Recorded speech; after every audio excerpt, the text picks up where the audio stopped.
Hello everybody, we are back again with Five Nights at Freddy's, the fourth closet. And we are on chapter 5. So, no diddly daddling right now, and away we go. The hissing sound continued. There was no place to get away from it. Their pain came at random, for no reason they could discern, and they clung together in their confusion. "Hold still," a voice said. And they trembled with fear, for they knew the terrifying voice well. Frozen like frightened animals, trying to hide but completely exposed. Inner bloody screen silent to the world. The shadow blotted out the light from above. "Keep wiggling, and I will keep taking the parts of you that wiggle," the voice growled. This thing grew louder, and with a sudden snap, a flash of shocking pain, the shadow withdrew, holding something in his hands. "I'll be back soon." "I was gone for less than an hour," John said in a low voice, leaning in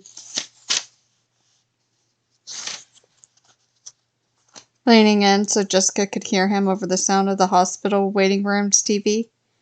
"I came back and he was lying there. If I had just stayed with him a little longer." He trailed off, and Jessica gave him a sympathetic look. He grabbed his backpack off the floor and put it in his lap, touching the front pocket to reassure himself that Theodore's head was still where he stuffed it.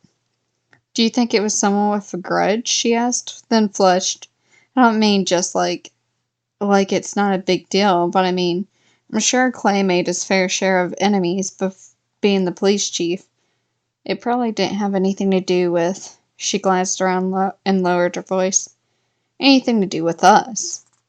John looked down at the backpack in his lap. "The door was shredded, Jess."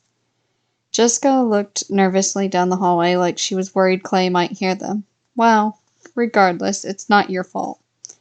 A heavy silence settled in between them, only punctuated by the half-crazed voices coming from the TV, which was showing a montage of ghastly-faced clowns. For a moment, John was distracted, searching for a glimpse of the apparition who had slightly passed him in the street, but she was not among the crowd. "People are going crazy this weekend," Jessica said, recalling his attention. "Dressing up in those costumes. Did you hear about the kid who got kidnapped?" "Yeah," John said. "Clay told me about it. Actually, when I went to see him." John broke off as the nurse in blue scrubs walked up purposely. "John, Jessica," she said as if she already knew the answer. "Yeah, that's us," Jessica said with a hint of anxiety. The nurse gave her a smile. "Chief Burke wants to see you. I try to tell him visits are supposed to be immediate family only right now. But, well, Chief's orders." The room was only a few doors down the hallway, but the bright lights and slick grayish surfaces were disorienting. John squinted to ward off the offensive glare. Jessica was in front of him, and he bumped into her before he realized she had stopped just short of Clay's door. "What's the matter?" he asked, confused to why she was standing still. She turned around and moved close to whisper, "Can you go in first?" "Yeah, of course," he said, understanding. "He's not that bad, Jess, I promise." Still, she made a concerned face and stepped back so John could approach the doorway. The door was open. He could see Clay, apparently asleep. He was in a hospital gown with blood cleaned from his face. His skin looked sallow. A line of black stitches ran across his forehead to his cheekbone, splitting his eyebrow. "He almost lost that eye." Jessica jumped. The nurse had apparently followed them. "He looks pretty out of it," John said quietly. "Are you sure he wanted to talk to us?" "He's drifting in and out," the nurse replied in a normal tone of voice. "Go ahead, it won't hurt him to talk for a bit." "Hey, Clay," John said awkwardly as he approached the bed. "Carlton and Marla are on their way. We should be here soon." Jessica looked sideways at the elderly woman asleep in the other bed, and the nurse stepped past her, closing the curtain between the two patients. "Privacy, if you can call it that," the nurse said dryly, and then left, closing the door partway behind her. As soon as she was out of the room, Clay's eyes opened. "Good," he said. His voice was ready, and he didn't lift his head from the pillow, but his eyes were sharp, Don't pull any plugs just yet. I'm still here, Clay said lightly, and John gave him a weary smile. Okay, not yet. How are you feeling? Jessica asked. Get my jacket, Clay said, pointing to the enclosure's only chair, where a dark gray sport coat was draped over the back. Jessica hurried to get it, and Clay fumbled around with it for a minute, finally extracting a long white envelope from the inside breast pocket. He held it out to John, sitting up slightly. John took it, and Clay fell back on the pillow, breathing heavily. Take it easy, John said, alarmed. Clay nodded weakly, his eyes closed. It has to have range, he mumbled. What? Jessica leaned in beside John, and they exchanged a worried look. It has to have a maximum range. Clay's head lolled to the side and his breath slowed. He seemed to be drifting out of consciousness again. Should we get the nurse? Jessica looked at John, who peered at the monitor, then shook his head. His vitals look okay.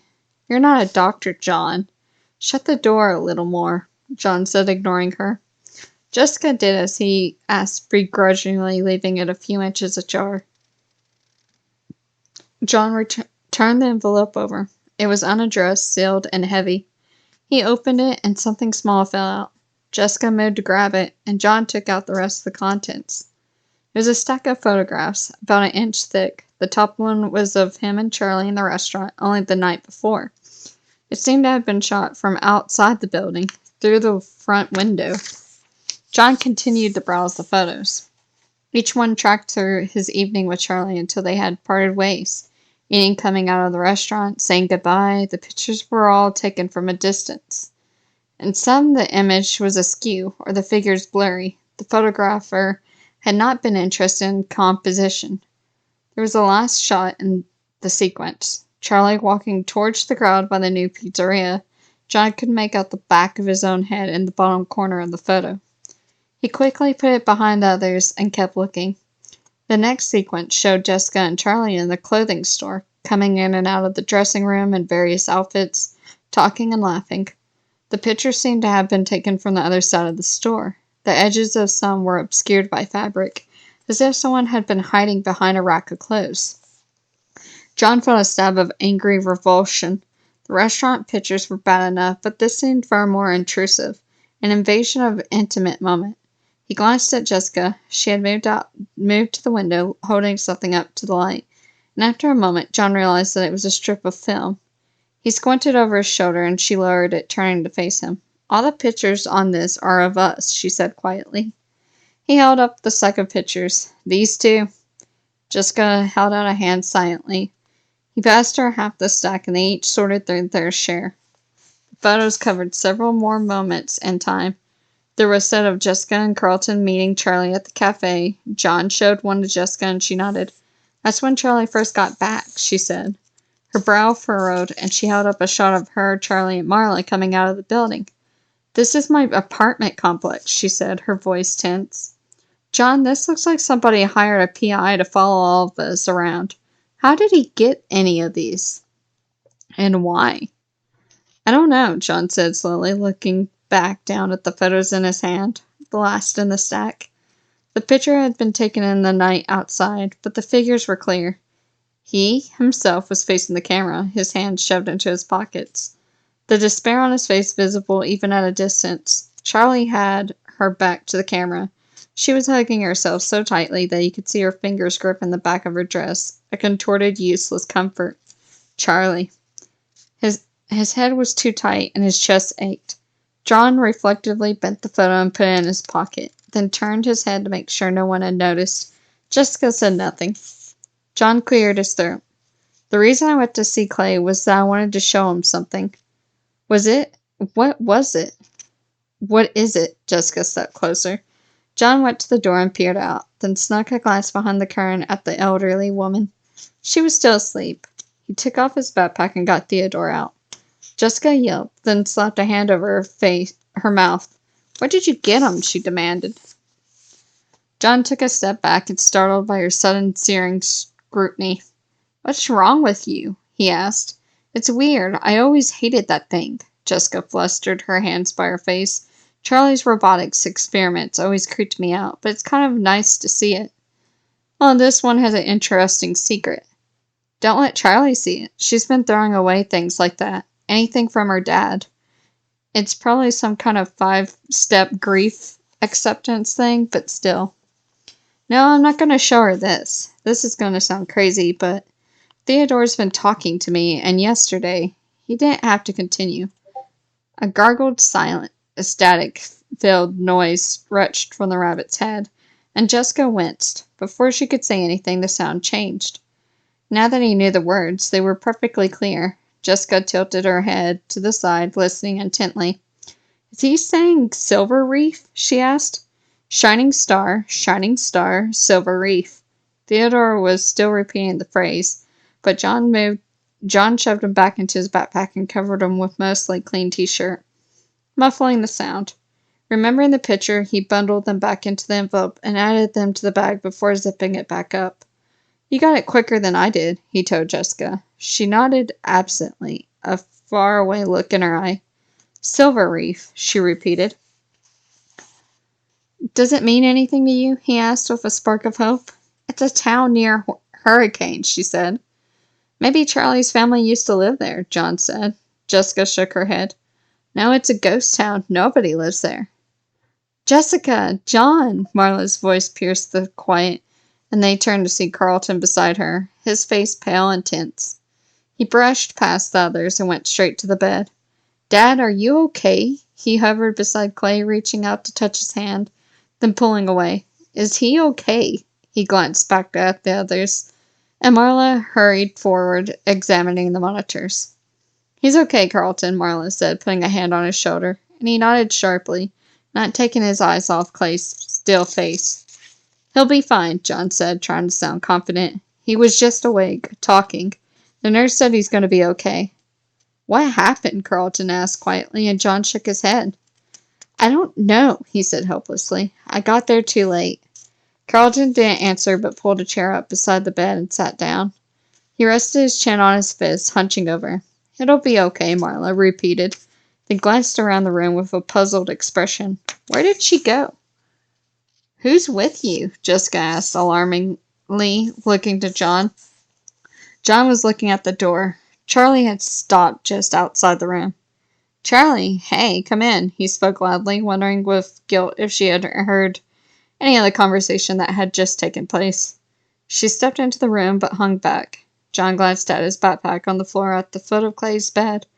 The noise seemed to have stopped, to his relief. When he looked up, Charlie gave him an embarrassed half-smile. I don't like hospitals very much, she said softly. Is he okay? She didn't turn her head, and John realized that she was deliberately staying where she couldn't see Clay. He's gonna be, he said. He's doing okay. She nodded, but stayed where she was, looking unconvinced. He's lucky we're there, Marla exclaimed. John, you must have saved his life. Maybe, he said. I don't know. He squeezed her hand, then let go of it. He turned back to Charlie. She gave him a small, tight smile, her arms folded. The nurse came in, and Marla intercepted her, pulling her aside for an update on his condition. Jessica took the opportunity to lean in. John, I'm going to leave. I got classes this afternoon. Pick me up at 7. Don't be late. Right, John whispered. Jessica made her way past everyone and through the door. Charlie watched her until she was out of sight. Then she looked at John again, making eye contact for only a moment before turning her attention back to the nurse. John glanced around the room with Jessica gone. He felt suddenly untethered, less at ease among these people than he already had been. Without another word, he slipped out the door, ignoring the soft sound of Marla calling his name. He was only a few feet down the hall when Jessica caught his arm. John! Hey, he protested, then saw there was someone next to her. A slight blonde woman who looked like she had been crying. Her red eyes, the only color in her washed-out face. What's wrong? He asked wearily. This is Anna, Jessica said. Clay, Chief Burke is helping her to... She cleared her throat. Her son is missing. Chief Burke was helping. Oh, John said awkwardly. I'm so sorry, ma'am. Anna blew her nose into the crumpled tissue. I was just at the station and I overheard. They had They said Chief Burke was here. I just needed to know he's okay. Is he okay? She asked anxiously. He's gonna be fine, Jessica said, and Anna nodded, not seeming convinced. When I went to report that Jacob was missing, the desk sergeant had me fill out paperwork. He asked me about my ex-husband and said he had probably taken Jacob. I told him that man would never take Jacob. He wouldn't know what to do with him. Okay, John said, shifting uncomfortably. We don't work for the police department. I know that, she said quickly, shaking her head. I'm sorry I can't think straight. It's just I overheard the nurse in the waiting room talking to you before. Chief Burke was there when the sergeant was telling me to call my ex-husband. He took me aside and asked me questions. He said he was going to find my son, and I believed him. He's a good officer, Jessica said softly. He's a good person. He'll find your son. Anna pressed her hand to her mouth, stifling a sob as she began to cry again. Is he really going to be all right? I heard... She broke off, and John put a hand on her shoulder. He's going to be all right, he said firmly. We just saw him. He talked to us. Anna nodded, but she didn't look convinced. Jessica gave John a helpless glance. He racked his brain for something to say. He will find Jacob, was it? He asked, and Anna nodded tearfully. Anna! An older woman rounded the corner briskly, and Anna turned at the sound of her name. Mom, she said, a strain in her voice, easing slightly. Her mother wrapped her arms around her, and Anna held on tightly, crying into her shoulder. It'll be all right, Anna's mother whispered. Thank you, she mouthed silently to John and Jessica, and they nodded, exchanged a glance, and headed for the hospital entrance. As soon as they were in the parking lot, Jessica let out a gasp like she had been holding her breath, and hugged John fiercely. He put his arms around her, surprised. It'll be all right, he said as she pushed him away. Will it? She asked, her eyes bright with tears. It's nice to tell that poor woman that Clay will find her son. But John, you and I both know that when kids go missing in this town, they don't get found. John shook his head. He wanted to argue with her, but there was something leaden in the pit of his stomach. It doesn't have to end like that this time, he said without conviction, and Jessica straightened, wiping her eyes like it was a gesture of defiance. It can't. It can't end like that again, John. If that little boy is mixed up in all this, we have to find him and bring him home. For Michael. John nodded, but before she could answer, she strode to her car and drove away, leaving him alone in the parking lot. That night, John had barely stopped in front of Jessica's building when she came running out. She opened the car door and jumped in with lightning speed. Go, she said urgently, and he hit the gas. What's wrong? What happened? He asked. Just drive. Hurry. Okay, put your seatbelt on. He scolded as they veered around a corner. Sorry, everything is fine, she said. I just don't like thinking someone could be out there stalking me. Yeah, he agreed, peering into the rearview mirror. But it's dark out. We should be okay. That doesn't make me feel better. So what do you think? John said after a moment. Did you notice anything about the photos? That they're enough to get a restraining order in most states, she joked, but there was a real anxiety in her voice. None of them were just one of us, he said, and none of them were just you and me, or just you and Marla. You mean it's about Charlie, Jessica said, understanding immediately. Isn't everything, John said dryly. The words sounded bitter, though he had not meant them so.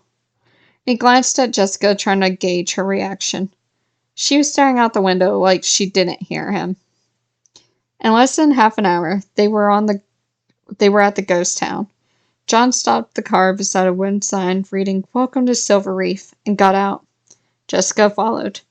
It was an odd mix, even in the dark. In the distance, they could see the crumbling walls of buildings that would never be restored, and close by were the places rebuilt for tourists, a church, a museum, and a few others John couldn't make out. John, we're going to get killed out here, Jessica said briefly, losing her balance on the loose dirt and gravel. When exactly did people last live here? John asked quietly. Late 1800s, I think. Silver mining town, hence the name. The town appeared even more abandoned than they were expecting, possibly closed to the tourists for the season, but on the distant hills there were scattered lights. John turned turned in a circle, wishing Theodore had just been a little more forthcoming. What does shining star mean, anyways? He muttered to himself. He looked up. The night was clear, and the sky was awash in stars, with no city lights to drown them out. It's beautiful, Jessica murmured. Yeah, but not helpful, John said, rubbing the back of his neck. He turned around again, and then he saw it. Shining star, he said. What? Jessica turned, then squinted and tried to follow his eye line. A few yards back the way they'd come on was a wooden archway leading into a field. The peak of the arch was a single silver star. The field was wide, sloping upward, and at the top of the hill John could see the outline of a house. It was scarcely visible had it not been for the guidance of Theodore's mumbling head. It wouldn't have stood out from anything else in the canopy of silhouettes. With wordless agreement, they passed under the stars, leaving the remains of the town behind them. The black field soon consumed their line of sight in all directions, with only the faint discoloration of a winding gravel path to guide their steps. As they made their way up the hill, a small, squarish, one-story house came into view, and there were windows on each out-facing wall, but only one was lit, in the back. They slowed their pace as they reached the front door. There was only one concrete step, unusually high and wide. John reached out a hand to help Jessica up. She didn't really need it, being 5 times the athlete that he was, but it still seemed polite. The front door was unwelcoming, the lightless lamps almost hidden, offering no help. John looked around for the doorbell and couldn't find one, so he knocked. There was no sound of movement from inside. Jessica leaned to the side, trying to see through the window. John had raised his hand to try again when the door creaked open, and a tall, dark-haired woman peered out, staring at them coldly. Aunt Jen? John asked meekly, stepping back instinctively before he could stop himself. He recognized her, but standing face to face, he felt almost as though they had come to the house at random. Jen tilted her head, her dark eyes fixing on him. I'm someone's Aunt Jen, yes, she said dryly, but I don't believe I'm yours. She stayed where she was, one hand on the doorframe and the other on the knob. She was blocking the entry as if she thought they might try to force their way in. I'm a friend of Charlie's, John said, and a ghost of an expression flickered on her face. And, she said, I'm John, and this is Jessica, he added, realizing she had not yet spoken. Jessica would usually have jumped in as the social director, but she was leaving this to him, looking back nervously as though she suspected someone was creeping through the dark. John glanced back at her, and she gave him a little encouraging nod to go on. I'm here because I got a message, he said. She waited patiently, and John took off his backpack and took Theodore out. Jessica reached forward to take the empty bag, and he held the rabbit's head up. Jen showed no surprise, only curling her lips slightly. Hello, Theodore, she said calmly. You've seen better days, haven't you? John smiled reflectively, then hardened his features. Shining star? Silver reef? John said, but Jen didn't react. I have to say, this is a strange place to call home, he said, though what he wanted to say was, you owe us an explanation. A message. She looked at Theodore's head, then looked accusingly over her shoulder, though all that was visible behind her was a dark hallway. Did you want us to come here? I don't understand, John pressed. Why don't you come inside? Jen said, stepping back, then closing the door with haste as soon as they were inside. The house was sparse. The furniture was dark and plain, and there was little of it. The walls were thick with layered wallpaper, rich with vintage designs from decades past, but there was nothing hanging on them, though John saw nail holes and marks where decorations had once been. Jen ushered them through a living room with only 2 chairs, and at the end of the table, into a small room almost entirely filled by a square, black-stained dinner table. There were 4 matching chairs, and Jen pulled out the one closest to the door, then sat down.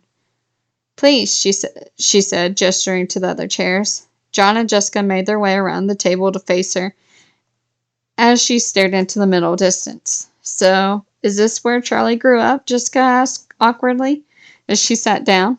No. So then you moved here recently, John asked suspiciously, refusing to believe someone would select this house by choice. How is Charlie? Jen said slowly. Did she know about the message as well? Jen made a discreet glance at the window behind them, then focused back on John. No, he said plainly. Jen nodded. She was still staring into space. And he had a sudden but profound impression that there was something in the room that only she could see. We want to help Charlie. Is there anything going on that we need to know about? Jessica asked, and Jen snapped to attention. Charlie is my concern. She's my responsibility. Jen spoke with an air of pure self-assurance, and something in it must have struck Jessica. She straightened, lifting her chin to match Jen's posture. Charlie's our friend. She's our concern, too, Jessica said. There was silence, and John flicked his eyes back and forth between the two women, waiting. A long moment passed, the two of them staring at each other, immobile, and John realized he was holding his breath. Jen, he said, plunging in. A friend gave us pictures someone had been taking of Charlie and of us. He unzipped his backpack, and that noise snapped Jessica and Jen out of their staring contest.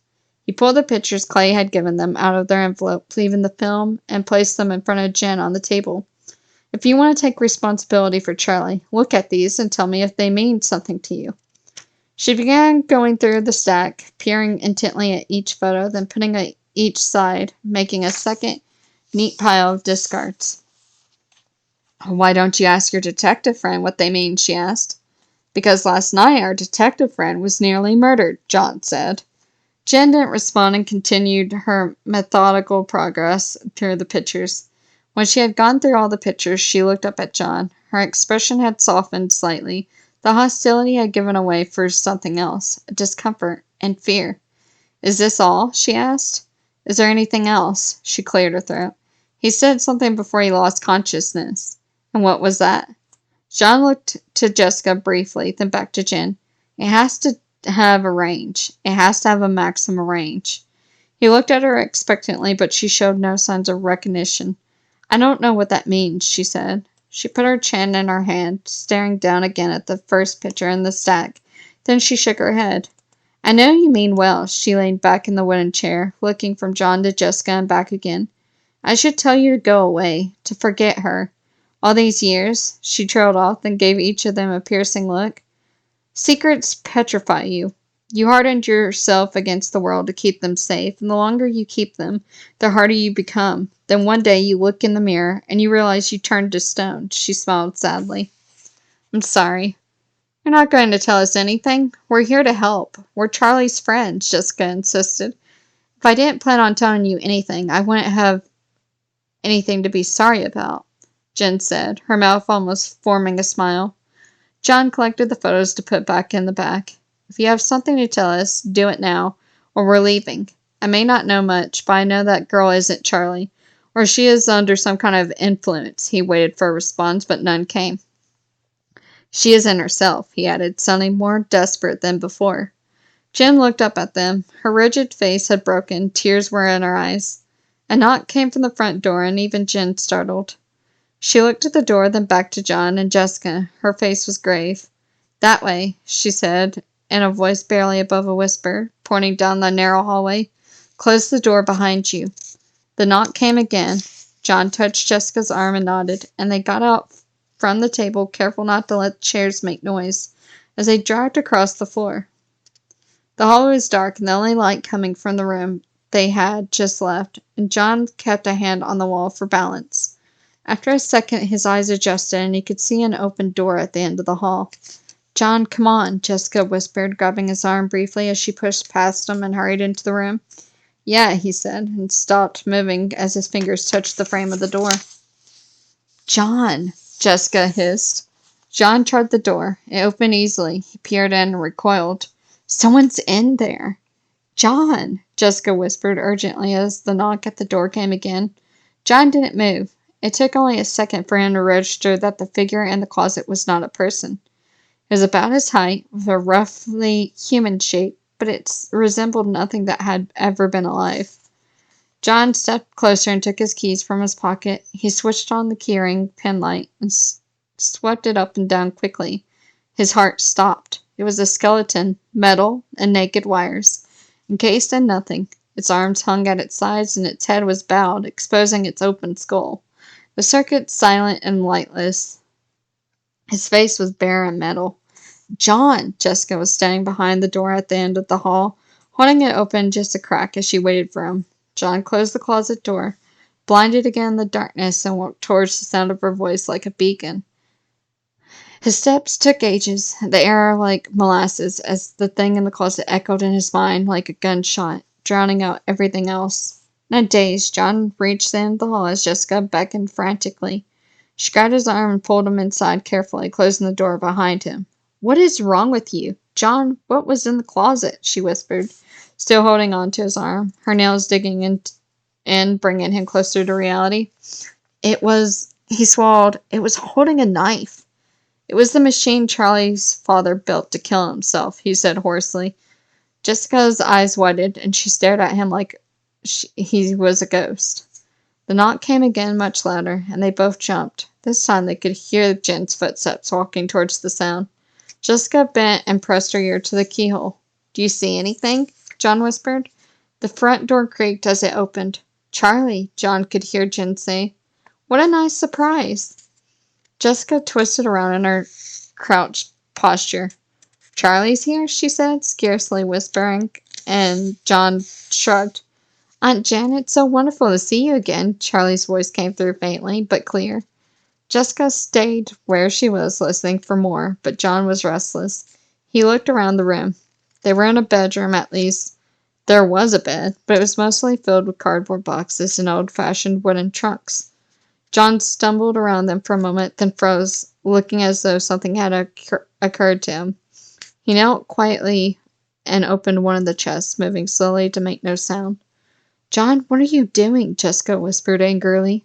"Something isn't right here," John breathed, glancing at the door. "Come on, this might be our only chance to find out what she's up to."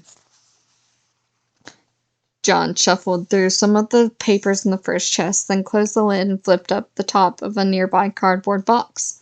It was filled with computer parts and mechanisms he didn't recognize. A second and third held massive tangles of electric cable.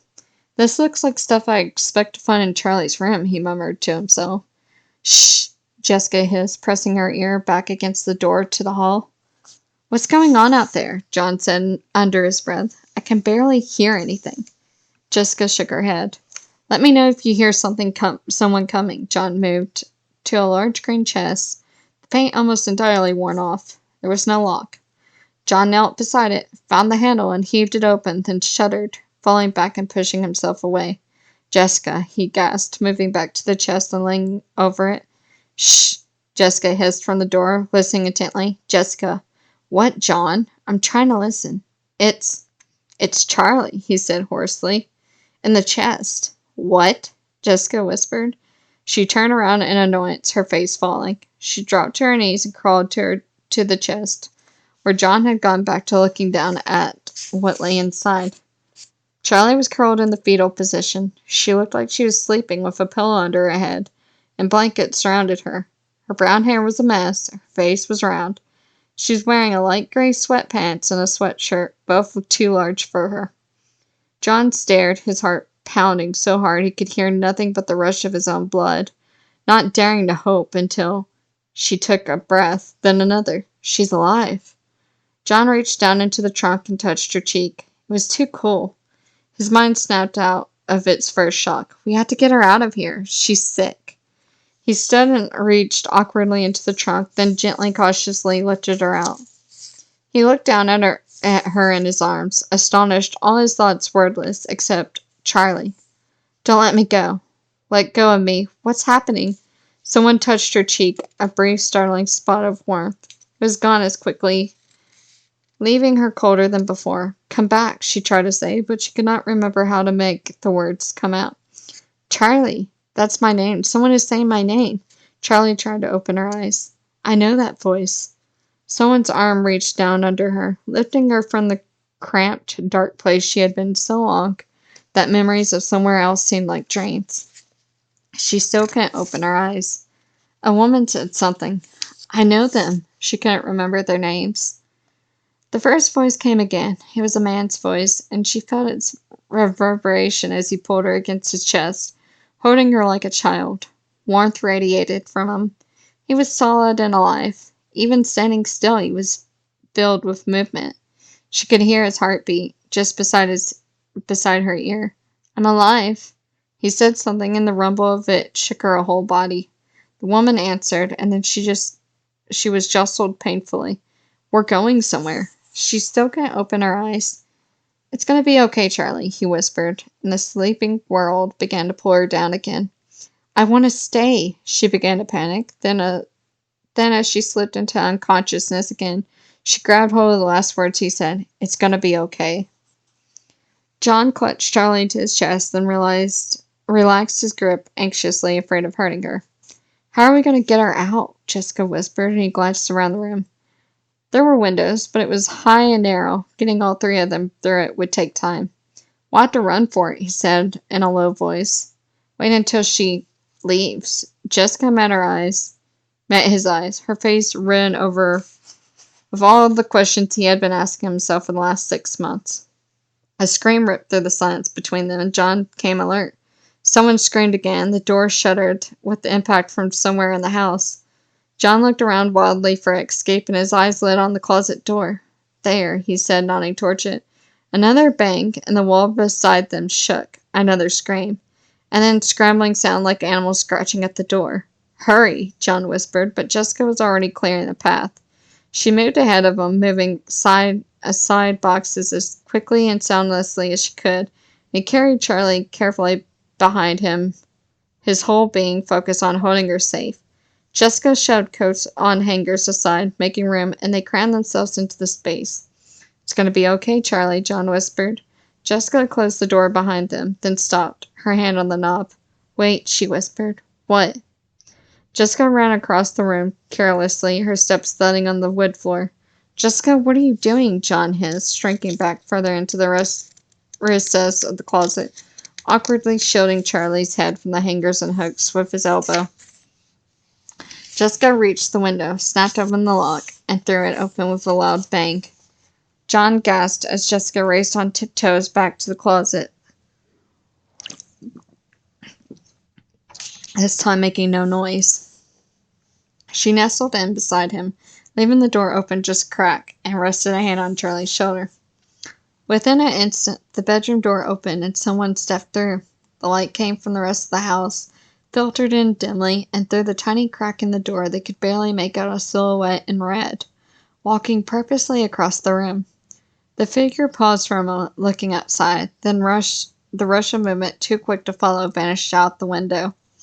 John stood stock still, his heart pounding, half expecting the mysterious figure to appear again in front of them. Charlie's unconscious weight was starting to drag on his arms, and he shifted uncomfortably, trying not to jostle her. Come on, Jessica said. He nodded, though she couldn't see him. Jessica pushed the door open cautiously, and they were met with silence. They made their way to the hall and stopped short again. Jen was slumped on the floor, blood spattering the wall behind her like an abstract mural, and pulled beneath her, trickling across the floor in a little rivulets. John raised his hand to cover Charlie's face. There was no doubt that Jen was dead. Her eyes glazed and dimmed with the marble stare of death.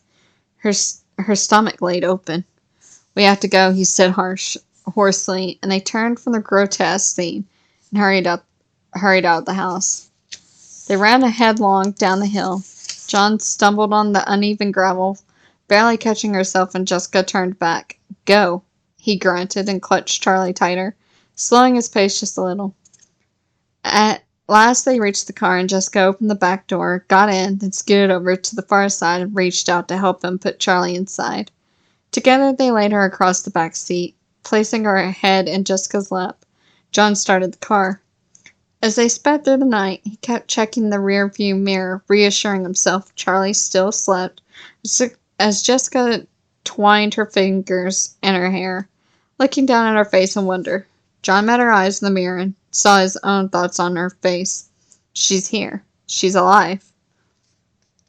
Charlie raced down the hill, exhilarated, almost leaping. She felt like if she was fast enough, she might take off and fly. Her heart was beating in new rhythm. The night air was cool and fresh, and all her senses felt heightened. She could see anything, hear anything, do anything. She reached the bottom of the hill and took off up the next one. She had parked her car behind it. She smiled into the night, picturing Aunt Jen's face in the moment it had dawned on her what was about to happen. That smooth, near, imperishable calm had ruptured. The cold-blooded woman had become soft, frightened animal in the space of an instant. At least she had the dignity not to beg, Charlie thought. Or maybe she just knew it wouldn't help. She shivered, then shrugged.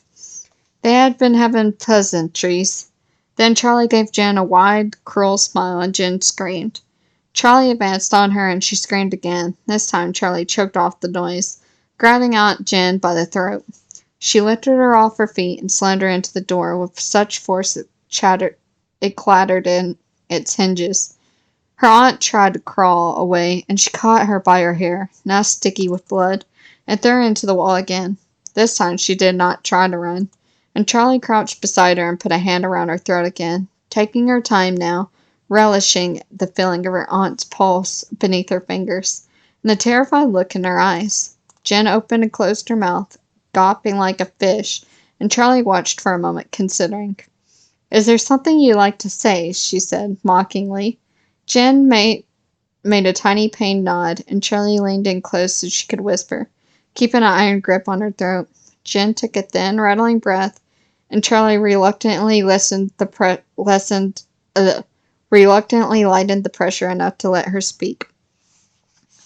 Her aunt wheezed for a moment, trying twice to speak before the words made it out. "I've always loved you, Charlie." Charlie pulled back and gave Aunt Jen a calm look. "I love you too," she said softly. Then she ripped open her stomach. "I really do." Charlie reached her car. She was running so fast she ran a few yards past it before she could stop. She wanted to keep running, to keep this feeling alive. She opened and closed her fists. The blood on them was tacky, growing, uncomfortable. She started the car and opened the trunk to get the first aid kit she always carried. Standing in the beam of the headlights, Charlie took out some gauze and hydrogen peroxide and carefully wiped her hands clean, finger by finger. When she was done, she examined them and nodded, satisfied, as she got in her car and sped off into the dark. And that is the end of Chapter 5. So, poor Aunt Jen's dead. But I hope you guys enjoyed, and I'll see you in the next one. Bye-bye.